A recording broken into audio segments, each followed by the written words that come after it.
안녕하세요. 초등 공부가 쉬워지는 그림책 수업의 저자 안녕초 김민지입니다. 책은 그림책을 사랑하고 그림책으로 아이들을 만나고 있는 현직 초등학교 선생님들이 초등교육과정에서 핵심적으로 다루고 있는 30개의 주제를 엄선하여 그 주제를 그림책으로 만나는 방법을 소개한 책입니다.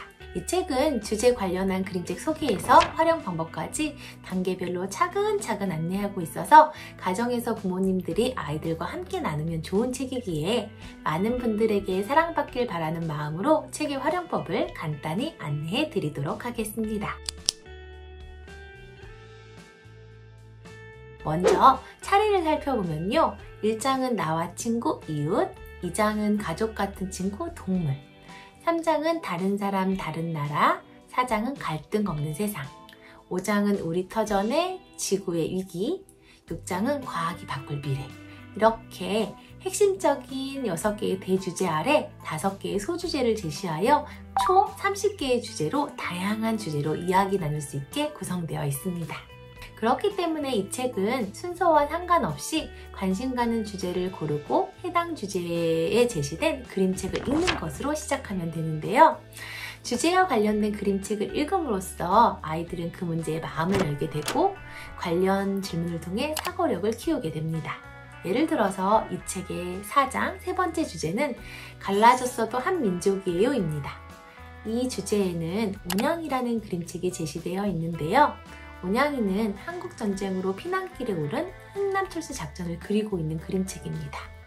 아이는 그림책을 통해서 전쟁으로 인한 아픔, 고통을 눈에 그리며 마음으로 느끼게 됩니다. 그렇기에 그림책을 읽을 때는 소리내어 부모님이 읽어주시면 훨씬 더 좋습니다.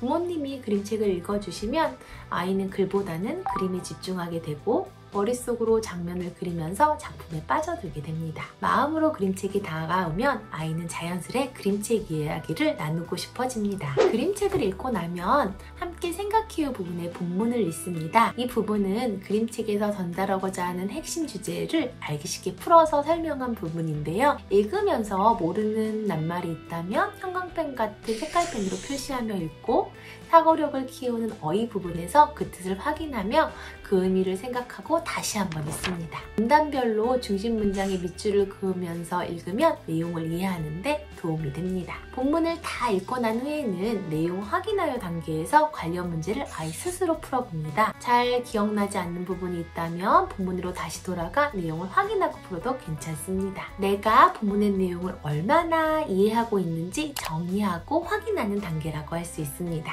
내용을 잘 이해하고 있다면 다음 단계는 사고력을 높이는 질문에 답해봅니다. 그림책과 관련된 질문, 나와 내 주변으로 확장해서 생각해 볼 수 있는 질문으로 각각 구성되어 있어서 책 수다를 떨듯이 질문에 내 생각을 말해보고 부모님의 생각을 함께 들으면서 사고를 확장해 갑니다. 이어서 나라면 어떻게 했을지를 상상하며 할 수 있는 다양한 활동거리도 제시되어 있는데요.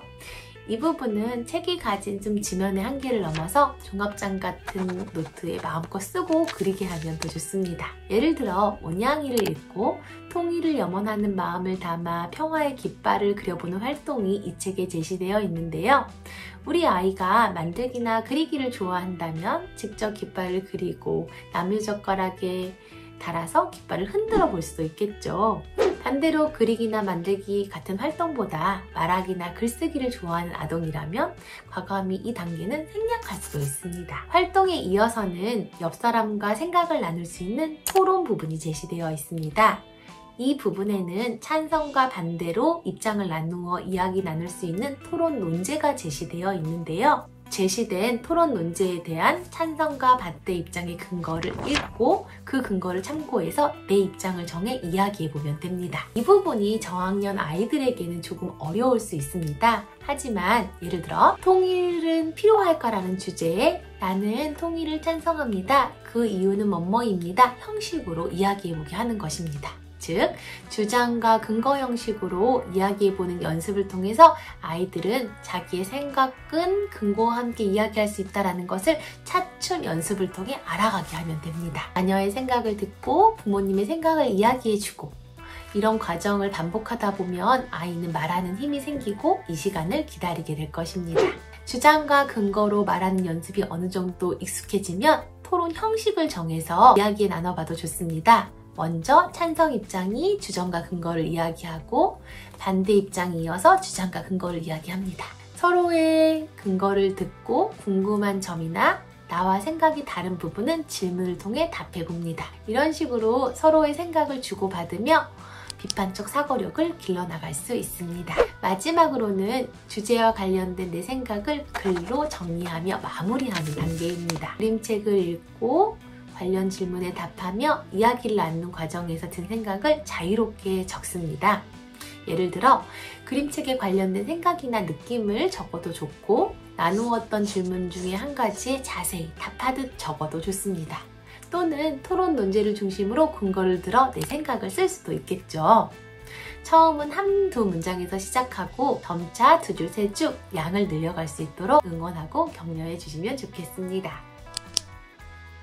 지금까지 초등 공부가 쉬워지는 그림책 수업의 활용법을 소개해 드렸습니다. 가정에서 아이와 또는 아이 또래의 친구 두세 명이 모여서 책 모임을 만들고 이 책을 교재로 하여 다양한 그림책을 읽고 생각을 나누면 좋겠습니다.